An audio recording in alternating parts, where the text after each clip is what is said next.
자, 한편 민주당 이재명 대표에 대한 공직선거법 위반 2심 무죄 판결을 두고 여진이 계속되고 있는데요. 자, 국민의힘 내부에서는 대법원에서 이것을 해야 한다는 주장을 하고 나섰습니다. 이것은 무엇인지 직접 확인해 보시죠. 이재명 대표에 대한 서울고법의 무죄 판결은 마치 일반 국민의 보편적 상식에서는 무슨 말인지 해독할 수조차 없는 난수표였습니다. 최종 시민 대법원만이 이번 항소심의 법리적 오류를 시정할 수 있습니다. 대통령 선거 출마 자격과 관련된 사회적 논란이 매우 큰 만큼 대법원은 파기자파를 하는 것이 원칙일 것입니다. 2심은 엉터리 판결입니다. 대법원은 이 사건처럼 증거가 충분할 때는 파기자판도 할 수 있습니다. 조속한 판단을 강력히 요청합니다. 네, 저 윤기찬 법률위 부위원장께서는 현직 변호사신데 이 파기자판이란 말을 자주 쓰는 얘기입니까? 법조계에서는? 저희들이 교과서에 있고 실무에서는 극히 보기 드문 일이에요. 사실은 대법원이라는 곳은 이제 법률심이기 때문에 법률 적용을 잘못했거나 네. 법률 해석을 잘못한 경우에만 본인들이 스스로 재판한다. 이게 법률심이거든요. 네. 나머지 이제 1심, 2심은 저희가 사실심이라고 그럽니다. 물론 법률 적용도 하지만 네. 사실심의 최종의 항소심이기 때문에 만약에 사실관계에 대한 다툼이 있고 그 사실관계 확정을 위한 증거 판단에 문제가 있다. 네. 그러면은 대법원이 파기자판을 못 해요. 그걸 이제 다시 파기 환송을 해서 이제 파기라는 것은 이 원래 원심을 깬다는 거고 그렇죠. 자판은 깨고 나서 내가 항소심이 스스로 재판한다는 거거든요. 상소심이. 네. 그런데 파기 환송은 내가 깨고 원래 했던 대로 돌려보낸다는 거기 때문에 자 그러면 이 원심 재판부는 이제 고등법원 무죄를 한 재판부거든요. 네. 원심 재판부 입장에서 보면 파기 자판이라는 단어가 나오는 것이 좀 부끄러운 거예요. 왜냐하면 이제 사실관계도 다 똑같은데 네. 법률 적용을 잘못했다는 거거든요. 네. 법률적 견해가 잘못됐다고 인정되는 거기 때문에 사실 파기 자판을 논해지는 이 상황은 고등법원 입장에서 좀 부끄러운 상황일 수 있다. 물론 이렇게 하는 것이 원칙인지 아닌지 대법원이 어떻게 할지 모르겠지만 파기자판이 논해지고 있는 상황 자체는 좀 고등법원에서는 좀 부끄러워할 만한 사안이다 이렇게 생각합니다. 자, 파기자판이란 말이 그러니까 대법원이 원심을 파기하고 다시 심사해라고 이 고등법원에다 돌려보내는 게 원래 파기환송인데 내가 그냥 대법원이 스스로 판결을 내려버리는 게 파기자판 아니겠습니까? 그렇죠. 자, 그런데 저희 귀에 이렇게 파기자판이란 말이 익숙지 않다는 것은 실제 대법원이 이것을 파기자판이라는 행위를 하는 것 자체의 빈도가 너무 떨어진다는 뜻 아닙니까? 빈도 작죠. 한 5.7% 정도 됩니다. 그런데 그런 경우가 있긴 있습니까? 예, 그런데 네. 저희가 또 확률로만 따지면요. 이재명 대표께서 받은 거와 같이 1심에서 유죄가 나오고 그것도 징역형이 나오고 집행유예지만 2심에서 무죄 나올 확률은 1.7%였어요.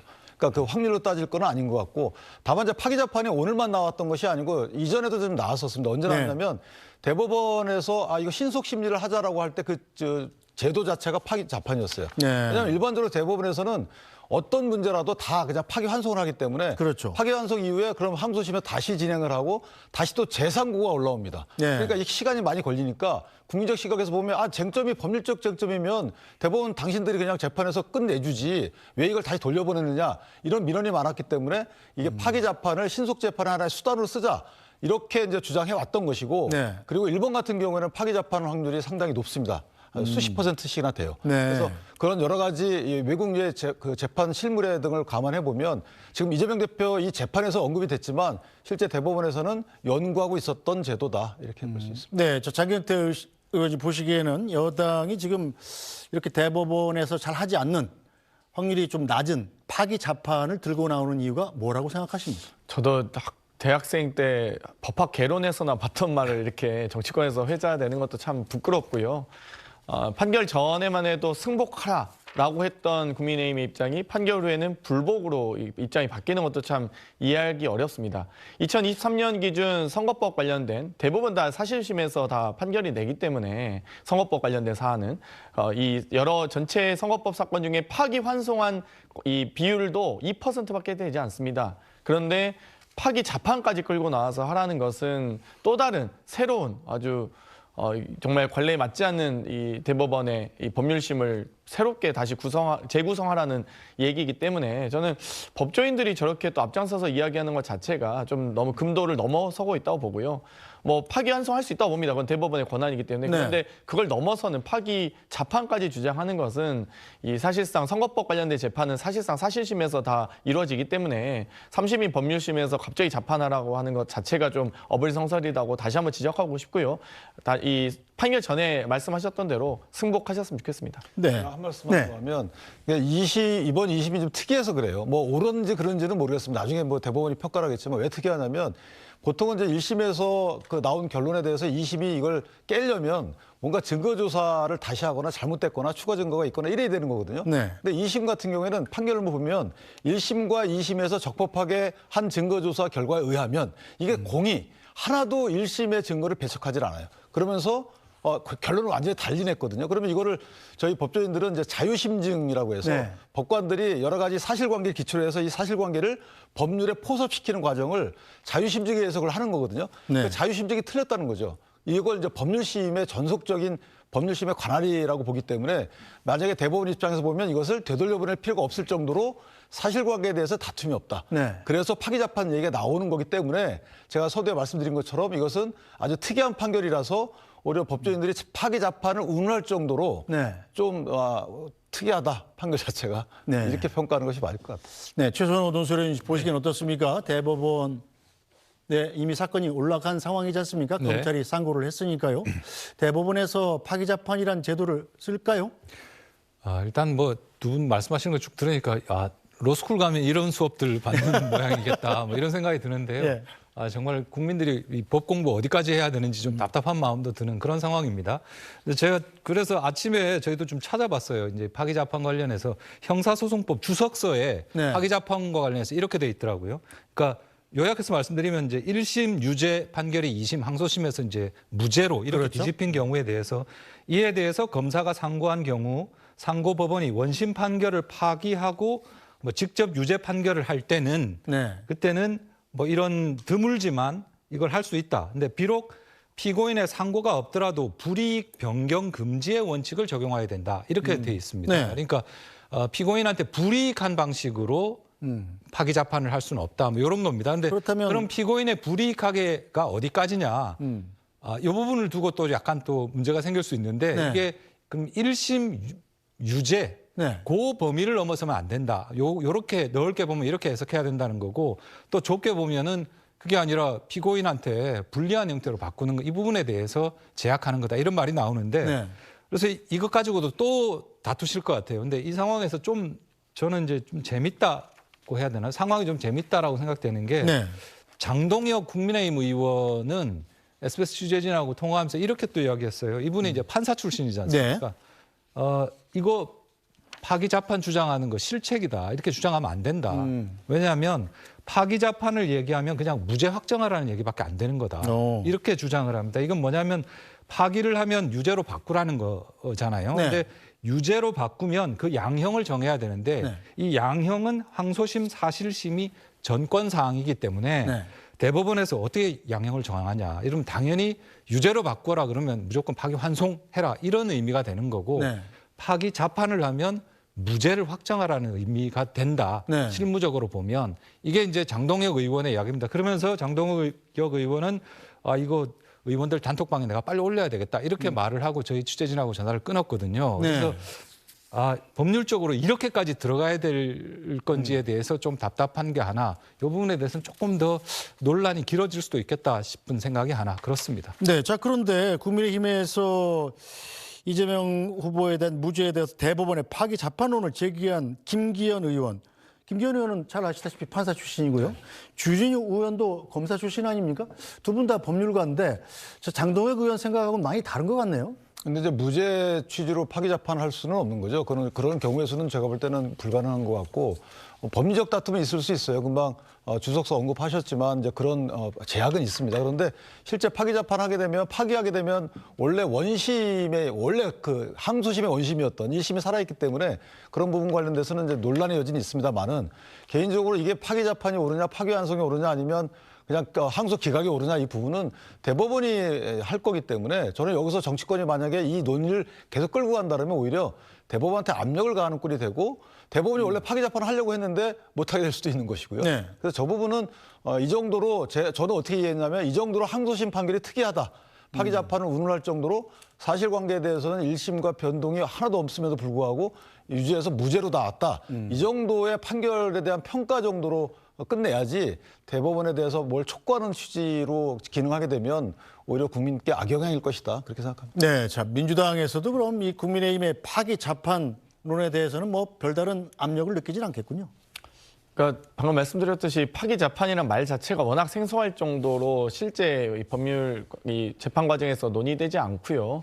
2심의 선고 이 요지도 이 1심에서 이 인정한 모든 증거 능력을 인정함에도 불구하고 법률적으로 이 사실상 이 무리한 선고였다는 것을 스스로 입증하고 있습니다. 아주 여러 차례에 걸쳐서. 그렇기 때문에 2심의 선고가 당연히 유지돼야 되고요. 사실 방금 이 논설위원께서도 이야기하셨듯이 파기 재판의 경우는 피고인의 이익에 반하여서 판결을 하지 않습니다. 그리고 또 이 더불어 이 대법원은 양형을 하지 않기 때문에 2심의 이 판결을 존중해야 되는데 파기 재판하라는 것은 장도혁 의원께서 제대로 지적하셨듯이 무죄를 빨리 확정하라는 이야기이기 때문에 뭐 파기 재판하라는 얘기도 좀 생소하지만 파기 재판 한다고 해서 뭐 특별히 뭐 불리하진 않을 것 같습니다. 근데 실제 실무례를 보면 양형 관련된 파기 재판도 있었어요. 물론 약간 이제 법률적인 쟁점이 다르긴 하지만 1심에서 뭐 80만 원 나온 걸 70만 원으로 한 적이 있거든요. 네. 그래서 그 부분은 좀 더 찾아봐야 될 부분은 아닙니다. 80만 원에서 70만 원 내려갔으면 더 이익인 거 아닙니까? 그러니까 예를 들어서 한도가 있는데 그 한도를 잘못 적용한 경우에는 그렇게 파기 재판을 정할 수 있다는 거죠. 달리 말씀드린 양형에도 손을 대고 있는데 이게 재량에 관련된 양형에 대해서는 간섭을 할 수 없지만 법률적인 상한과 하한이 있는데 이걸 잘못 적용했다 그러면 네. 거기에 맞춰서 할 수 있다는 거죠. 어쨌든 인용 빈도가 높지 않다는 것은 뭐 국민의힘에서도 다 알 텐데 이 파기 재판까지 꺼내는 것은 그만큼 국민의힘이 좀 너무 이른바 대책이 없다는 뜻 아니냐 이렇게 비판하는 분들도 근데 있거든요. 이 문제는 분명히 제가 말씀드리면 이 파기 재판 운운할 정도로 원심 그러니까 항소심의 판결에 대해서 저희가 이제 수긍할 수 없는 이유 중에 하나는 뭐냐면 사실관계 인정을 다 해놔요. 예컨대 그 백현동 사건 관련해서 사실은 국토부에 뭐 의무 조항을 만들어 놓고 이걸 하지 않으면 직무유기로 문제 삼겠다. 그런 협박을 했다. 네. 자, 이제 판결문처럼 협박에 대해서는 주관적 평가라고 볼 수 있고 과장됐다고 볼 수 있다고 쳐요. 그런데 네. 이 직무유기를 문제 삼을 것처럼 했다. 이 부분은 사실관계거든요. 근데 이 부분을 그냥 날려버립니다. 왜냐하면 앞에 있는 뭐 국토부의 요청을 받고 불가피하게 했다라는 이재명 대표의 주장이 이게 주관적인 인식과 평가다라고 해서 거기다 집어넣어요. 자, 이런 판결은 이게 수긍하기가 어려운 부분이 있죠. 물론 저희가 수사기록, 공판기록 전체를 다 본 거 아니기 때문에 뭔가 재판부께서 다른 사안이 있어서 그걸 보고 결정했을 수는 있지만 일단 알려진 것만을 토대로 판단해 본다면 저도 법조인이지만 제가 본 여태까지 판결문 중에 아주 독특하다. 네, 장경태 의원님 보기에는 어땠습니까? 민주당에서도 뭐 사실 이 형량이 좀 감경될 수도 있다. 그러니까 쉽게 얘기해서 이 피선거권이 유지되는 벌금 100만 원 이하로 나올 수 있다라고까지는 기대를 했을 수 있을 것 같은데 이렇게 2심에서 1심에 징역 1년, 집행유예 2년이 갑자기 확 무죄로 나올 것이다. 이런 예상까지 했었나요?